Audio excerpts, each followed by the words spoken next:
Ang Pagbabalik, Part 2. Makalipas ang 1 linggo mula nang mawala si Marco, nagsimulang magbago ang paligid ng baryo. Nagkakailaw na kusang nawawala.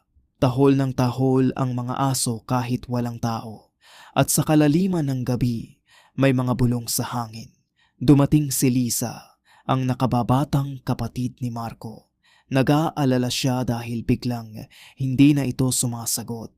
At nang marinig ang mga kwento ng mga taga-baryo, tanging ito lang ang sinabi sa kanya. May binuksan ang kapatid mo na hindi na dapat binuksan. Pero hindi siya natakot. Pumunta siya sa bahay. Pagpasok niya, ramdam agad ni Lisa ang bigat ng hangin. Tahimik, madilim, parang may nakamasid.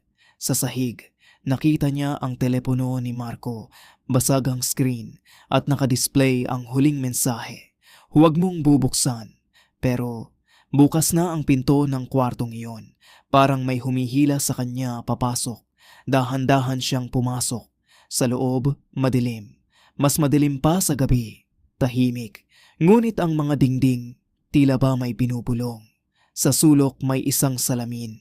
At sa salamin, si Marco. Nakatingin sa kanya. Nagsisigaw. Ngunit walang tunog. Para bang nakakulong. Biglang may mga yabag sa likod niya. Paglingon niya, huli na. Nandun na naman ang babae. Mapuputlang mata. Walang bibig. Mas malapit. Mas nakakatakot. Pero hindi gaya ni Marco. Si Lisa ay lumaban. Kinuha niya ang salamin. At pinasag. Isang matinis na sigaw ang bumalot sa buong kwarto. Nayanig ang pader. Naalis ang babae. Tumigil ang dugyan. Pero si Marco, hindi pa rin bumalik. At sa gitna ng kwarto, isang bagong salamin. Sa pagkakataong ito, si Lisa na ang walang refleksyon.